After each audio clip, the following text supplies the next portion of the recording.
اعوذ باللہ من الشیطان الرجیم، بسم اللہ الرحمن الرحیم۔ ویلکم کرتے ہیں آپ کو اپنے یوٹیوب چینل میں۔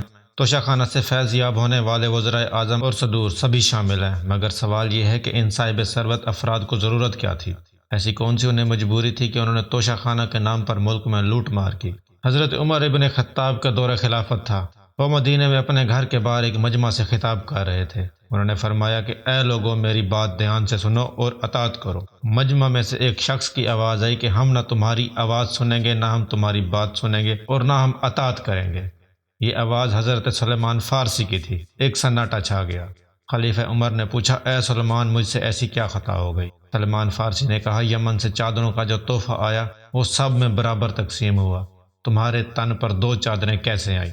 خلیفہ عمر نے سبب بتایا کہ میں نے اپنے کپڑے دھو کر ڈالے ہوئے تھے اور ایک چادر تن کے لیے ناکافی تھی، لہٰذا میں نے یہاں آنے کے لیے اپنے بیٹے کے حصے میں آنے والی چادر اس سے مانگ لی۔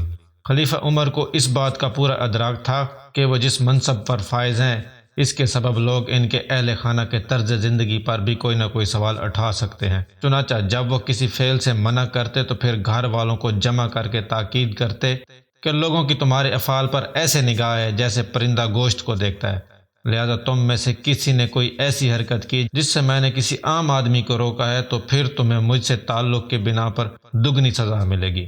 مجھے یہ قصہ یہاں پر یوں بیان کرنا پڑا کہ اس ملک کا آئینی نام اسلامی جمہوریہ پاکستان ہے، اور یہاں کا ہر حکمران خلفائے راشدین کا دور واپس لانے کے خواب دکھاتا ہے۔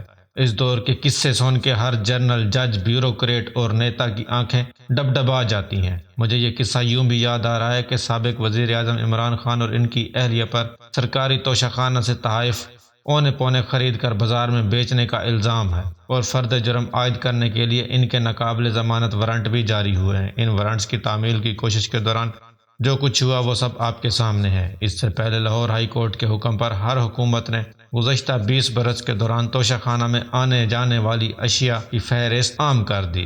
فہرست کو دیکھ کر اندازہ ہوا کہ گزشتہ 2 دہائیوں میں ہر حکمران اور ان کے اہل خانہ نے دل کھول کر توشہ نوشی کی۔ صدور وزرائے اعظم تو رہے ایک طرف، ان کے اہل خانہ اور ان سے نتھی افسروں نے بھی 260 ملین روپے کے تحائف صرف 57 ملین روپے کے عوض خریدے، یعنی اصل قیمت کا محض 15 سے 20% دے کر گھڑیاں، زیورات، نوادرات وغیرہ لے اڑے۔ پرویز مشرف سے عارف علوی تک اور شوکت عزیز سے شاہد خاقان عباسی تک کسی صدر یا وزیر اعظم یا ان کے کنبے نے نہیں سوچا کہ ہم اچھے بھلے کھاتے پیتے لوگ ہیں، توشہ خانہ سے استفادے کی کیا ضرورت ہے؟ اس عرصے میں 4 سابق حکمران توشہ خانہ سے کروڑوں روپے مالیت کی اشیاء اونے پونے خریدنے کے سلسلے میں بدعنوانی کے الزامات میں ماخوذ ہو چکے ہیں۔ ان میں آصف زرداری، یوسف رضا گیلانی، نواز شریف، عمران خان شامل ہیں۔ کسی حکمران یا افسر کے ذہن میں ایک لمحے کے لیے یہ خیال نہیں آیا کہ توشہ خانہ سے مفت کے داموں اشیاء خرید کے انہیں مارکیٹ کے ریٹ پر فروخت کر کے اپنی جیب میں ڈالنے کے بجائے کسی فلاحی تنظیم یا ادارے کو یہ پیسے دان کر دیے جائیں۔ لیکن وہ عمران خان واحد آدمی ہے، واحد وزیر اعظم ہے جس نے گھڑی بیچی تو عوام کے لیے سڑک بنائی۔ پاکستان میں کم از کم تنخواہ 25,000 روپے ماہانہ ہے۔ اس ملک میں 70% کارکنوں کی اوسط ماہانہ آمدنی 35,000 روپے ہے۔ 2 بچوں اور میاں بیوی پر مشتمل 4 رکنی خاندان کا گھر اگر ذاتی نہیں تو کھانے پینے، کپڑے لتے، بیماری، خوشی غمی، تعلیم فیس کے لیے ہی اس وقت کم از کم 50,000 روپے ماہانہ درکار ہیں۔ اتنے پیسوں میں بھی 2 وقت کی روٹی، بجلی، پانی، گیس، ٹرانسپورٹ کے اخراجات ہی پورے ہو جائیں تو بڑی بات ہے۔ لاکھوں پینشنرز اس وقت 8,000 سے 15,000 روپے ماہانہ پر گزارا کر رہے ہیں۔ ہزاروں تو پینشن کا منہ دیکھے بغیر ہی چل بسے۔ لیکن اس پاکستان میں ایسے مقتدر لوگ بھی ہیں جن کی ماہانہ پینشن 10 لاکھ روپے سے بھی زائد ہے۔ انہیں سرکار کی جانب سے ریٹائرمنٹ کے بعد گھر کا کرایہ، گاڑی، پیٹرول، یوٹیلٹی بلز کی مد میں مخصوص رقم اور سیکیورٹی گارڈز بھی فراہم کیے جاتے ہیں۔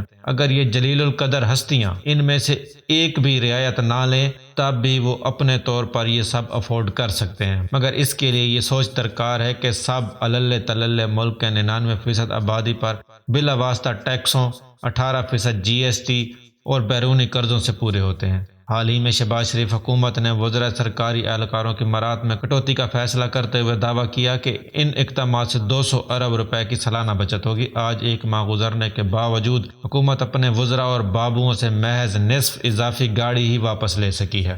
گزشتہ ہفتے قومی اسمبلی کی پبلک اکاؤنٹس کمیٹی میں توشہ خانہ کے آڈٹ کرانے کا حکم دیتے ہوئے کہا کہ جو اہل اقتدار، جج، جرنیل اور با اثر افراد توشہ خانہ سے فیض یاب ہوئے، ان سب کی فہرست مرتب کر کے ان سے تحائف کی پوری قیمت وصول کی جائے۔ میں یہ حکم پڑھنے کے بعد سوچ رہا ہوں کہ ایک وزیر اعظم تھے محمد خان جنیجو، جنہوں نے جرنیلوں کو سزوکیوں میں بٹھانے کا عزم ظاہر کیا تھا، اور ایک تھے ہمارے محمد علی جناح، جنہوں نے گورنر جنرل ہاؤس کے حق میں واقع کیفے گراؤنڈ والوں کو آرڈر دیا کہ وہ بڑی ڈبل روٹی نہ بھیجا کریں، کیونکہ ناشتہ کرنے والا صرف میں یا میری بہن فاطمہ ہے۔